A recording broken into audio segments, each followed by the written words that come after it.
Good morning, race fans. DJ Wayne, bright and early. You see the sunshine. We are at the Charlotte Motor Speedway this morning. We are getting ready to go inside. We are going to get ready to get on the track.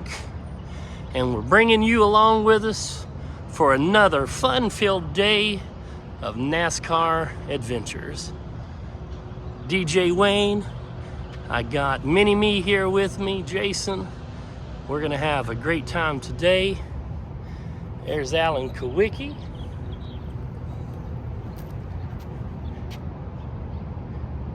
David Pearson.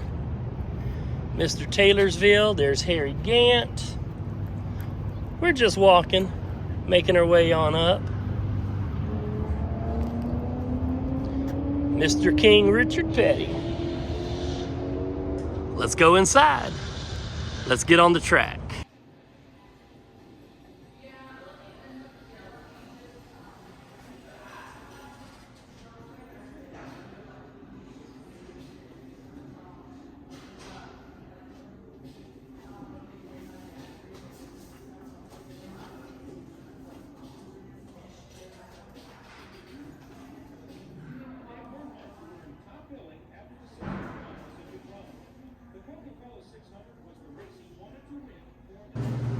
So we are glad to be back here, Charlotte Motor Speedway. We are in the elevator. We are heading to the 6th floor and work our way down.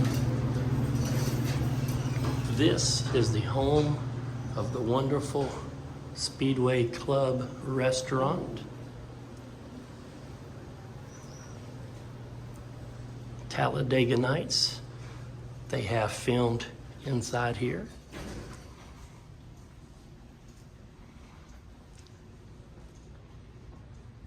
Beautiful location, $1 million Speedway views.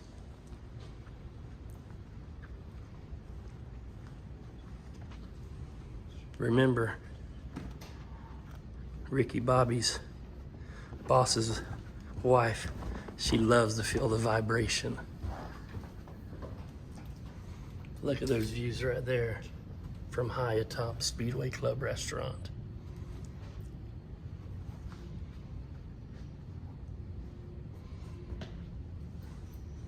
A lot of work going on the track, getting prepped for the Roval. But many people don't get the opportunity to take a look into the beautiful Speedway Club. So I figured we'd start this tour of the track right here.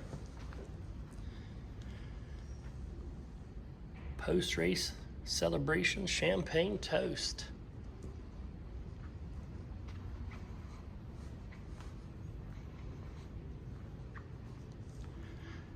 Great old photos here. There's even an old World 600 trophy. Check that out.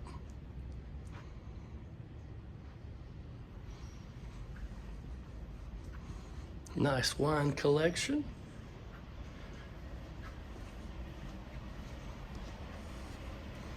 Large bar.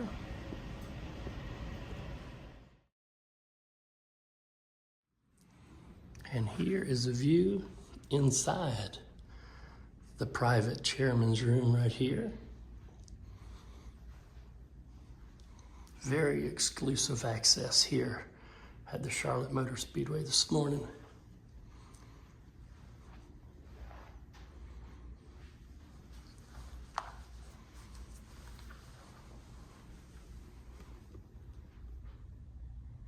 And we're just getting started.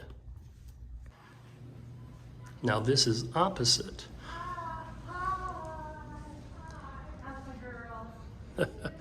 of the Speedway Club. Club suite access. Club administration.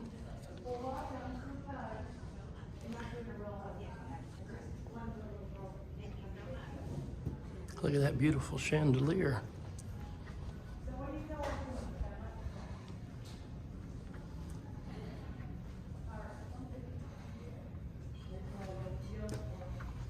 Take you on a quick tour around.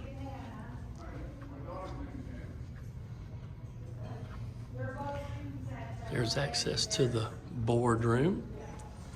Shall we see if it's unlocked? Of course we shall.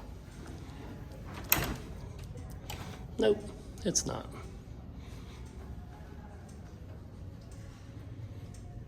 Speedway Club weddings. All right. What a beautiful place. Now we have been here before. Let's see if this is unlocked. We'll go out, take a quick look at the track. And then we need to make our way downstairs because we got some more fun and excitement coming up for you. Place is going to be jam-packed in just a few days.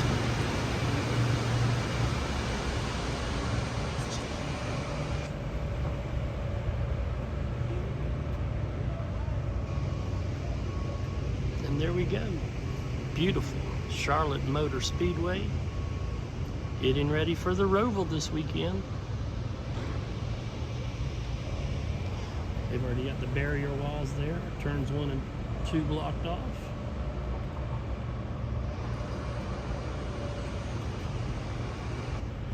Let's zoom in along pit road there and see if we can see anything fun.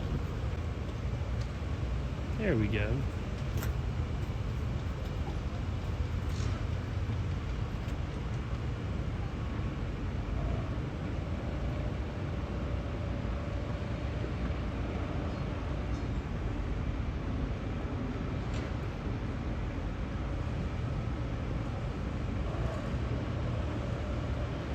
But you're definitely turning and burning, working hard.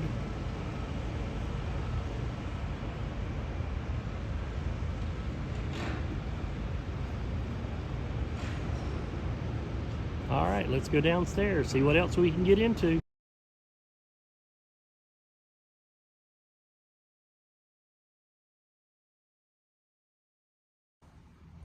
And since we are waiting on our elevator once again, take you a quick look down the executive hallways.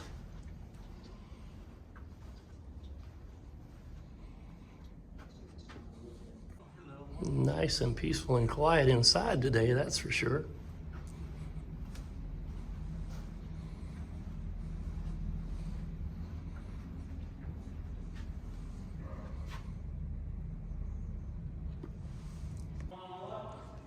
Yes, sir.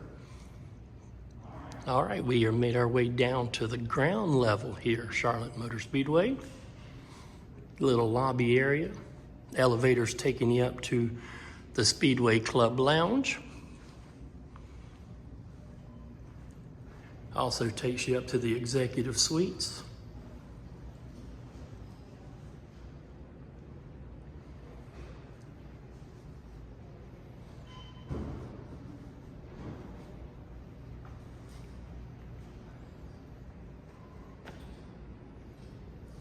Bruton Smith.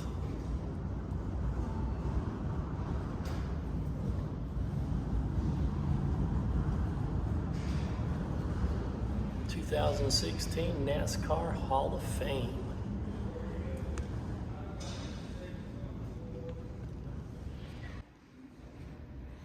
Whiskey Tango, Wednesday, October 5th, tomorrow. Bourbon blind tasting, 6 to 7:30 at the Speedway Club. Not that big into bourbon, but boy, that could sure be fun right there. Some more photos here in this lobby area. There's that video that I showed you just a little bit when we first got in here. We are officially 5 days, 4 hours, 2 minutes until the Roval.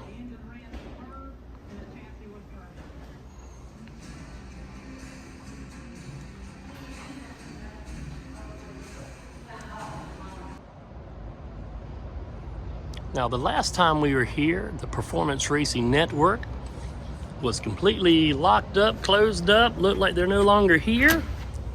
The door actually opened today. Let's see. They are open today. PRN, the Performance Racing Network.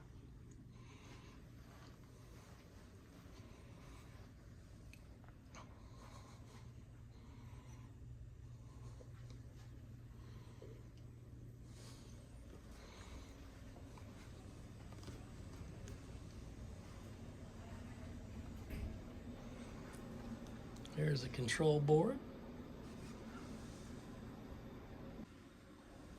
There's a different control board.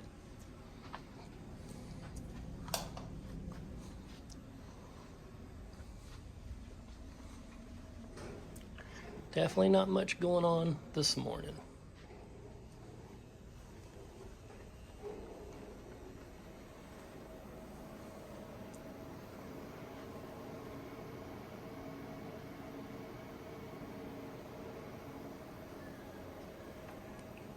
Please do not close this door.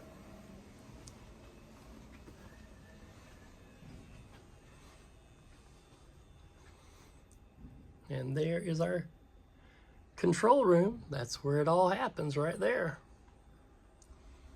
Countdown clock. This is normally an hour tour, but I'm a huge race fan / geek, so I get long-winded. So when you've had enough, just tell me. Eric, shut up. I gotta go. We're good till about 6 o'clock. All right. We have to be at the amphitheater at 6. All right. Good deal. So we're gonna head over to Zmax, but I'll give you a little bit of history on the way. So this track behind us was built in 1959. First race was in 1960. And in 1960, it was and still is the longest race on the schedule. It was the World 600 then. It's the Coca-Cola 600 now. It was actually a partnership. SMI was formed as a partnership between, I guess somebody's getting a little impatient, between Bruton Smith, who is a used car dealer here in Charlotte, and Curtis Turner, who was a race car driver. Curtis Turner wanted to build the track down in Pineville, which is just south of Charlotte. He had set aside land down there, and that's where he wanted to build. And Bruton reserved this land and wanted to build here. So through discussions and figure out what's going to kind of be better for the track, the city, counties, that kind of thing, they decided to build up here. So they formed SMI and built this property. So the first race was in 1960. That race was won by a gentleman named Joe Lee Johnson. And he actually won about $25,000 that day, which was a nice little chunk of change in 1960. And over here, Camping World does something I think is pretty cool. All of these campers during the day, they open them all up. So you can just, you're bored, take a couple hours, go over there, check everything out. It's pretty cool. You can come over here and check out your spot, go over there and check out your camper or RV, and they'll actually bring it over and hook it up and have everything ready for you when you get here. Now, do they rent RVs? They do. Yep. Nice. And on the last page of their contract they actually added this year, they started fulfilling grocery list items. Wow. So you can fill that out, because it never fails. You get to the campsite and you forgot toilet paper, toothbrush, paper towels, something. So as you approach, you will see a name on the grandstands right here, and that name is John Force. Oh yeah. So I think somebody know who John Force is? So in addition to being kind of the unofficial godfather of the NHRA, he was also really good friends with Bruton Smith. So in 2006, when Bruton wanted to expand his property to add a drag strip, he got together with John Force and wanted to build something that nobody had done or seen before. You will notice there's a theme of Bruton Smith wanting to be the first to do things throughout this tour. But it's a drag strip. I mean, it's quarter-mile straight line, you know, not a whole lot you can do. So they came up with the idea to make it 4 lanes wide. Wow. So that's exactly what they did. And we were the first to do that. So starting on the left here is lanes 1, and then 2, 3, and 4.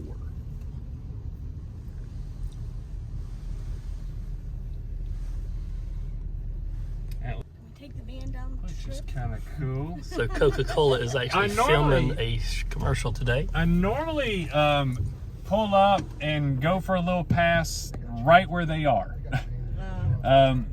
We used to be able to go down the lanes, and then I'm not sure what happened. Something happened that got stopped.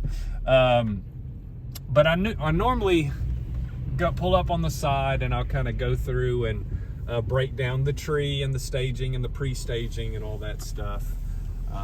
They just raced here 2 weeks ago. They did. Yep. We watched it. Yeah. Quite a great turnout too. It's great. John Force's daughter broke her record, I believe. Yep. Yeah. That speed was. I'm gonna try to go down there. I do know she had the track record before, and then in so all of this area here is all pit area. It's garage area. This is where they'll come and park their haulers and set up. They do all their tear downs and everything here. And the cool thing about a ticket at Zmax is that every ticket is a pit pass. So we actually have a tunnel right here. It's a pedestrian tunnel, and it goes underneath the track. So everybody on either side of the track can access the garage area. Nice. Yeah. Gotta go the long way. Yeah, absolutely. I'm gonna creep in here, see if I can. There's an open gate, go for it. Yeah. That's my motto.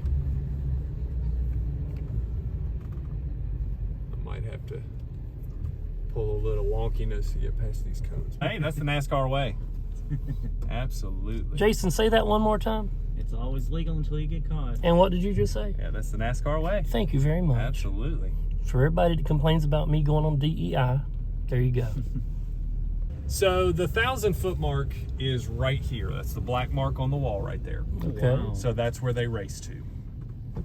And the quarter-mile mark is actually up here where the sign is. So the reason why they shorten that up is because most of the tracks that they still go to, the NHRA, they were built in the heyday of drag racing. They were built back in the late 50s and throughout the 60s. So then, as things developed around them, they were limited to whatever space they had. So they weren't able to build the runoff areas to actually get the car slowed down and stopped. So that became a problem. So they backed that line up as cars got faster and faster. They moved that line back to accommodate for the runoff. As you can see, we do not have that problem here. We've got 3,000 feet of runoff, and it's actually graded slightly uphill to scrub off speed Nice. as it goes.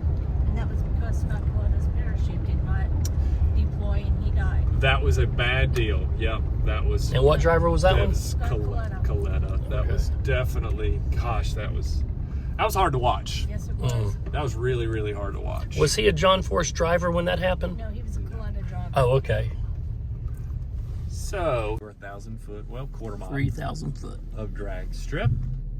So this is lane 1, 2, 3, and 4 as we go. So at the end of that, we have the sandbox. It's actually not sand, it is pea gravel. So it's really small gravel. This pit is 2 feet deep. So if they get to where they can't get stopped, hopefully by the time they get to and into the gravel, it will get them stopped. Fingers crossed. Beyond that is aircraft cable. So the same cable that catches planes when they land on aircraft carriers, they take it and they weave it. So there's 2 layers of that, one taller than the other. Beyond that is sand and water barrels, and beyond that is a ravine. Wow. So Hopefully they don't make it that one far. way or the other, it will stop. They Yes, sink into the pea I see the gravel. pea gravel they sink. I have. Gravel's like glue. It's funny, we have Ford Performance Racing School. They are here. They actually rent our facility for the whole year. So they use the drag facility as well as the Speedway, road course, and the oval. They were down here running. They use the second half of this drag strip to run for their course. And actually one of them, he got buried pretty deep. He ended up about 5 feet away from that cable. Wow. Yeah. And that's the furthest I've seen anybody get. Up here, this little grate platform here, it's black with the cones around it. That is our scales. So every car that makes a pass, they have to come down here and be weighed to make sure they're within spec of their class. And then just beyond that, we have our leveling pad. So that pad, that concrete pad, is perfectly level. We have it checked every race. And so if they have any problems with their suspension or hit something out on the track or need to make adjustments, they can come there and get everything leveled back out.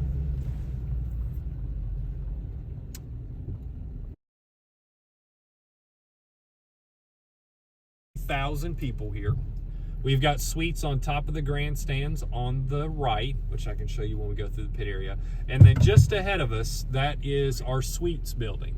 So the top 2 levels are suites. We got 3 different sizes, and sponsors can rent those out during the race weekend. Nice. The bottom level, from the middle over to the left, that is all press boxes, and we've got desks and setups for them to plug in, network, as well as power. Track. Dirt track. So dirt racing has been very popular for a very long time in the Midwest. It started gaining a lot of popularity here, 80s, 90s. It was good on a local circuit, but it started getting a lot more recognition then. In the past decade, our dirt track has become wildly popular. We've got the World of Outlaws does their 2 nationals here every year. We run late models, modified, super modified, sprints, wing sprints. We have monster truck events, motocross events, rallycross. Last year we had the American Flat Track, and it's a fairly new series, but they run Indians and Harleys, and they're pretty much short wheelbase motorcycles with a ton of horsepower. Wow. And they absolutely fly around this place. So this track was built in the year 2000. We can hold 10,000 people in the front stretch, additional 4 in the back. It's a 5/8 mile track, and it's got a wide racing groove on it, and that's what makes it real popular with a lot of dirt racers. So normally with narrower, I would say, dirt tracks, and it depends on what the track is as well. This is actually native to North Carolina, red clay. So the middle lane that everybody pretty much prefers at the beginning of heat races and things, throughout the night that becomes baked out. So the heat from the tires and the cars actually bakes that dirt in, so it becomes like terracotta.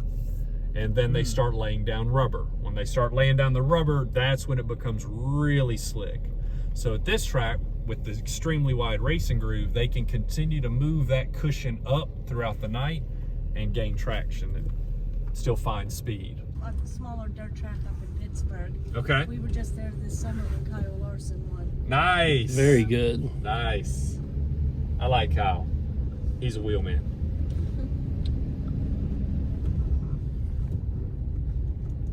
I have high hopes for Tyler Reddick this weekend. That team is getting real strong, and I'm interested to see what's going to happen next year. Yep, a lot of shaking up going on. Just above the grandstands, we got more suites up there, and then we do all of our broadcasting, TV and radio from there. So from about this flagpole back, when we have the World of Outlaw, is hospitality area. All the sponsors come and set up tents, and then from about this area all the way around to where it says America's Home for Racing becomes the garage area. Most of the sprint cars are there, some of those higher dollar teams, and then we use the little fenced in peninsula over there, and then pretty much the entire parking lot just over the hill that we'll see in just a second to our left.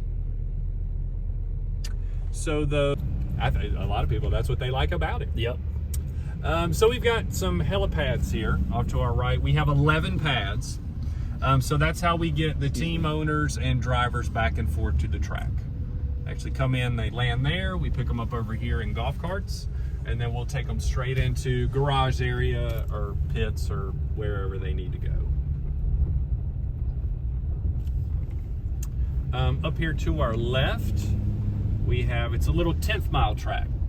And we run Bandoleros and US Legends cars on that track. You'll see it'll be a little bit better view of it. We're gonna go in the infield now. Once we come out and head up the hill, you'll be able to see that a lot better. But it's an asphalt track on the outside, and we got a dirt track on the inside. Yeah. You can make a donation and come out and make a lap on the Roval. Yeah, and that's sold out. I was about to say, I need to do that. Yeah. Yeah, because I looked into doing that, and it's like, oh, time slots are already sold out. Better luck next time. We did the track walk in Atlanta and had a real good time. We had Chris Before or Bush after join the us. repaint? It was after. Oh, so you got This the year. 28 degrees. Yeah, This is we were July. there at the last race before they tore it up the next day, and then we were there earlier for the new track. And That's awesome. yeah, Chris Busher walked with us, had a good time. Cool. Very friendly guy. He seems like it. So this is one of our road courses that we have in here. We use this a lot of times for go-karts, legends, bandoleros. We can set up multiple different configurations. We finished this back in 2020. They finished all this up. All of these areas here that are marked off in the grass, that is all camping area. It's all RV. And it used to be RV camping on this side between 3 and 4, and then tent camping on the other side between 1 and 2. But I think since the Roval, they've changed that. So this is the Musco lighting system that we talked about. So in '92, when they started testing before the Winston, we had a bunch of drivers come out and run multiple nights.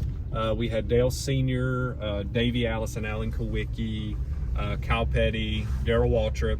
They came out and ran for a bit, and they say that in the front stretch, going into turn 1 at almost 200 miles an hour, Dale Earnhardt Sr. could tell Musco that the third panel down, the second mirror panel from the top was misaligned. Isn't that something? He could see that at 200 miles an hour. Oh, I know. Are we building more stands here? What's this? This is where we did have stands. Oh, okay. We had stands over here. We put solar panels up there. Kept the structure, put solar panels in. Nice. That helps run the track, as well as our Christmas show, which is kind of cool. Gotta love that Christmas lights. It's really, really cool. We set, for those of you that might not know, we use all of this infield track area for cars to drive through. We use portions of the track. We use underneath the stands. So we set up a big circuit, and there's lighting. Sometimes the lighting will go over, sometimes there'll be displays off to the side. All of that lighting is set to music, so you can turn your radio station to a station and you can hear, and everything's interactive. We've got Christmas movies playing on the big screen, and then we've got vendors that come into the garage areas. Nice. Yeah, it's pretty cool.